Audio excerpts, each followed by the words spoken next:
NCS 기반 인사관리 방법론 11번째 강의를 시작하도록 하겠습니다. 자, 오늘은 그 NCS에서 이 직무 분류를 어떤 방법으로 진행을 해야 되는지, 오늘 첫 번째 파트, 총 직무 분류 방법을 두 개의 파트로 구분을 했는데, 이번 강의에서는 첫 번째 파트에 대해서 설명을 드리도록 하겠습니다. 자, NCS에서 직무 분류한다는 거는요, 어떤 팀 안에 어떤 직무들이 있다. 여기까지만 분류하는 것을 끝내시면 안 돼요. 어떤 팀 안에는 몇 개의 직무들이 있죠. 그리고 그 직무를 담당하는 사람들이 그 팀원들 가운데 누구누군지까지 명확하게 매칭을 시켜 주셔야 됩니다. 그러니까 이 직무를 담당하는 담당자는 김대리와 조주임이다. 그리고 이 직무를 담당하는 담당자는 최 차장과 이 대리다. 이렇게 직무의 담당자까지 명확하게 매치를 시켜 주셔야만 합니다. 그렇지 않으면 그냥 직무만 분류하는 데서 끝내면 이 사람을 어떤 직무의 평가 지표를 가지고 평가를 해야 될지, 이 사람이 만약에 퇴사했을 때 이 사람의 포지션에 새로운 사람을 충원시켜야 되잖아요.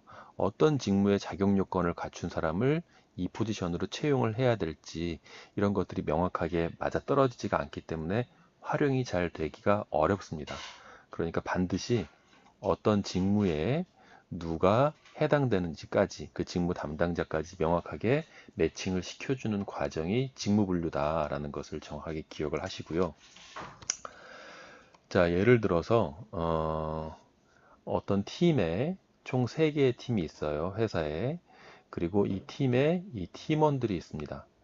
자, 이럴 때 이 김땡땡은 어떤 직무에 해당하고 이 손땡땡은 어떤 직무에 해당되는지, 이걸 명확하게 매칭을 시켜달라는 말씀이에요. 자, 예를 들어서 XS팀에서 일하고 있는 노땡땡 차장이 있습니다.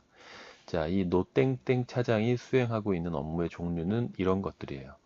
자, 그러면 이 노땡땡 차장의 업무를 보시면서 NCS에서는 직무를 이 세 분류 단위를 직무로 보잖아요.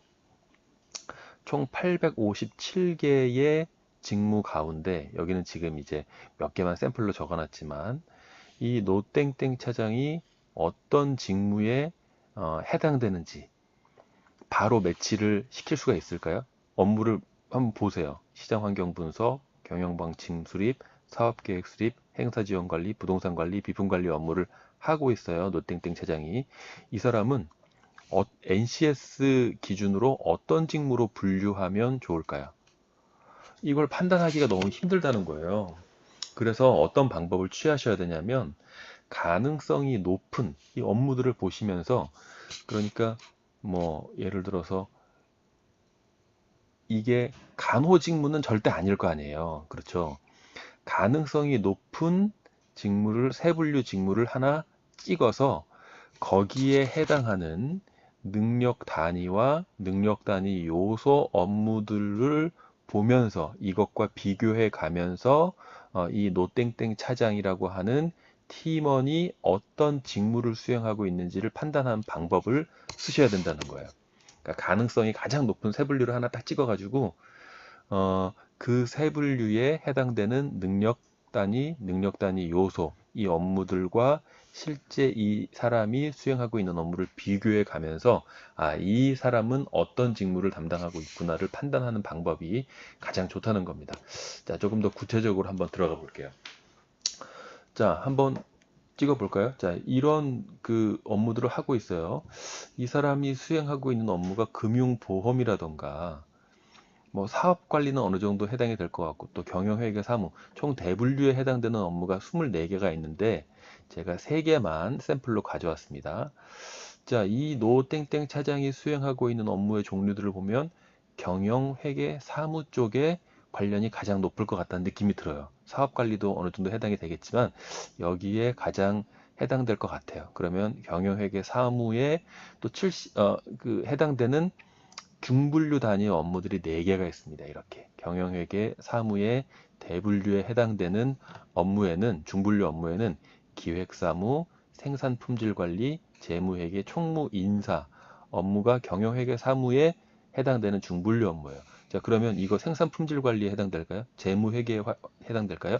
총무 인사에 해당될까요? 기획 사무에 해당될까요? 자, 기획 사무에 좀 가까운 것 같아요. 그래서 기획 사무를 봅니다. 그러면 기획 사무 안에는 또 경영 기획, 마케팅, 홍보, 광고, 소분류 단위 업무들이 이 기획 사무 중분류 업무 안에 포함이 되어 있어요. 자, 그러면 이 업무가 경영 기획 쪽에 가까울까요? 마케팅이나 홍보 광고 쪽에 가까울까요? 경영 기획 쪽에 가깝겠죠. 경영 기획 쪽에 안에 있는 또 세분류 업무들을 봅니다.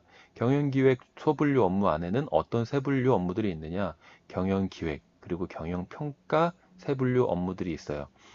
이 업무는 경영 평가는 아니겠죠. 경영 기획에 해당될 것 같아요. 자, 그래서 경영 기획이라고 하는 세 분류 업무를 찍어서 그 안에 있는 이 세 분류에 해당되는 능력 단위 업무들을 보니 사업 환경 분석부터 시작해서 몇 가지 이렇게 능력 단위 업무들이 있습니다. 그래서 이 경영 기획 세 분류 직무에 해당되는 능력 단위 업무들과 노땡땡 차장이 수행하고 있는 이 업무들을 비교를 해봐요. 사업 환경 분석 있죠. 사업 환경 분석 있어요. 경영 리스크 관리는 없습니다. 여기는. 경영 계획 수립, 자, 사업 계획 수립 있어요. 이거 있어요. 경영 방침 수립도 있어요. 나머지는 없습니다. 없어요. 자, 이렇게 세 가지 업무가 경영 기획 쪽에 해당이 돼요. 경영 기획 그 직무에 해당이 돼요. 만약에 이 노땡땡 차장의 모든 업무가 이 경영 기획이라고 하는 세 분류 안에 들어가 있는 능력 단위 업무들로 다 커버가 된다. 그러면 이 노땡땡 차장은 그냥 경영 기획 담당자로 끝나죠. 그런데 애석하게도 여기 이 세 개는 경영 기획에 해당이 되는데 이 세 개는 경영 기획에 해당이 됩니까? 안 됩니까? 안 된다는 거죠. 그러니까 이 노땡땡 차장을 그냥 경영 기획 업무 담당자다라고 그냥 여기서 못 박을 수가 없어요. 왜? 나머지 세 개의 업무는 경영 기획 업무가 아니기 때문에. 자, 그러면 또 어떤 절차를 진행을 하셔야 되느냐?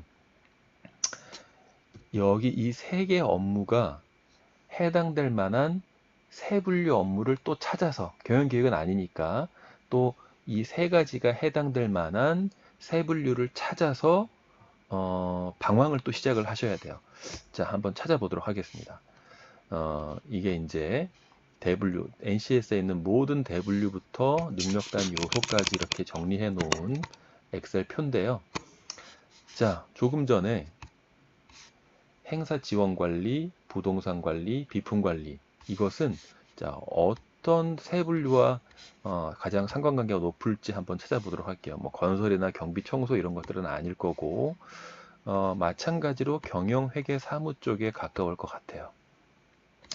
그리고 이 경영, 회계, 사무 대분류 안에 있는 총 5개의 중분류 가운데 조금 전에 그 업무는 아까 기획사무는 봤으니까 총무인사 쪽에 가까울 것 같습니다.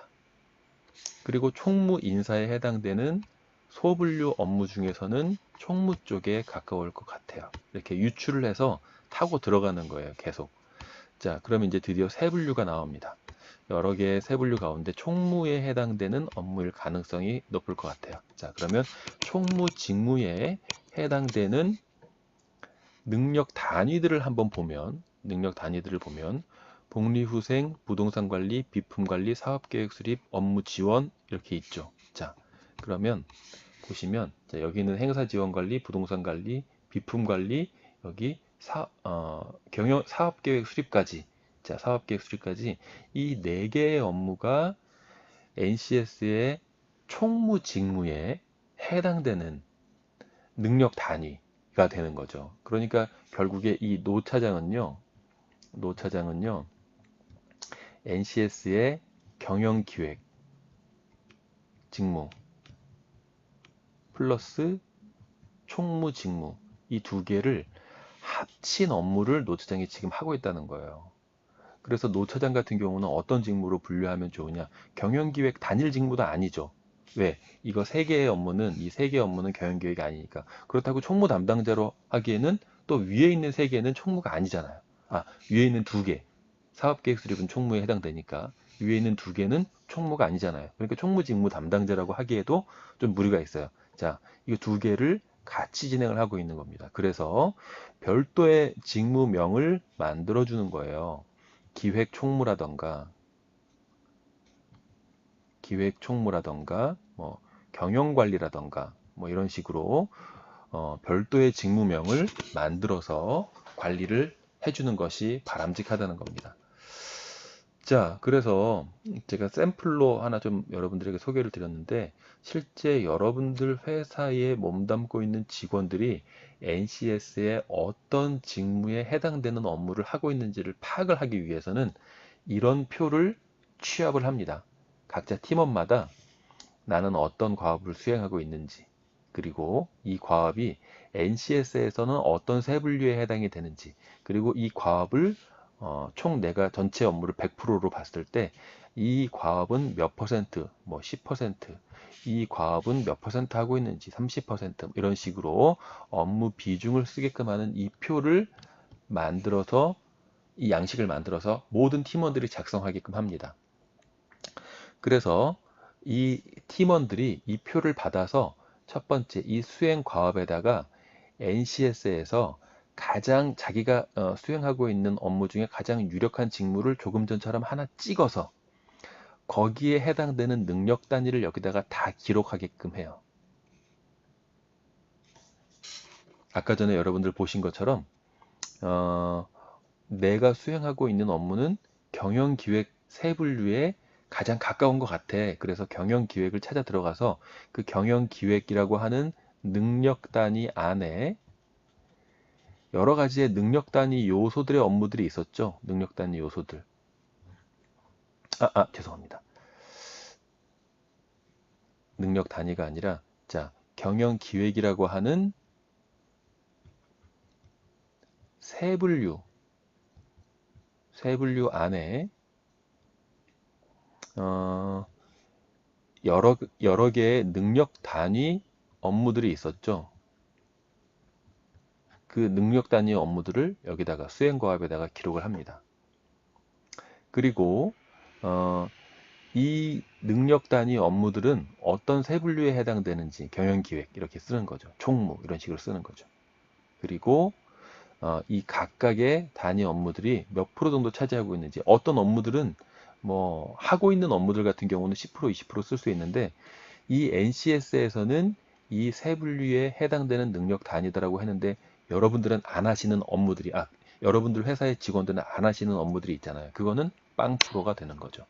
자, 이렇게 일단 특정 세 분류에 해당되는 모든 능력 단위 업무들을 여기다가 기록을 하고 그 세 분류, 해당되는 세 분류를 여기다가 쓰고 중복이 되겠죠. 그리고 하고 있는 일들은 어느 정도 비율로 하고 있는지 쓰고, 안 하고 있는 일들은 빵프로로 기록을 하게끔 하는 작업을 여러분들이 진행을 해주셔야 된다는 거예요. 자, 그래서 여러분들 회사에 그 팀원들이, 팀에 소속되어 있는 이 팀원들이 이 표를 잘 그리려면 NCS 직무분류 체계를 보는 방법을 알아야지만 그 NCS의 세 분류를 잘 찾아서 여기다가 능력 단위 업무를 쓸 수 있겠죠. 그래서 다음 시간에는 여러분들 회사의 조직 구성원들이 이 NCS 직무분류 체계를 보는 방법, 그래서 여기다가 기록을 하는 방법을 파트 2로 소개를 해드리도록 하겠습니다. 자, 오늘 내용이 조금 복잡할 수 있는데요. 사실은 복잡하지 않은데 좀 복잡할 수도 있습니다. 그래서 여러분들이 혹시나 잘 이해가 안 되시는 분들은 반복적으로 좀 학습을 해주시면 좋을 것 같아요. 자, 오늘도 구독하기, 좋아요 꼭 눌러주시고 다음 시간에 뵙도록 하겠습니다. 감사합니다.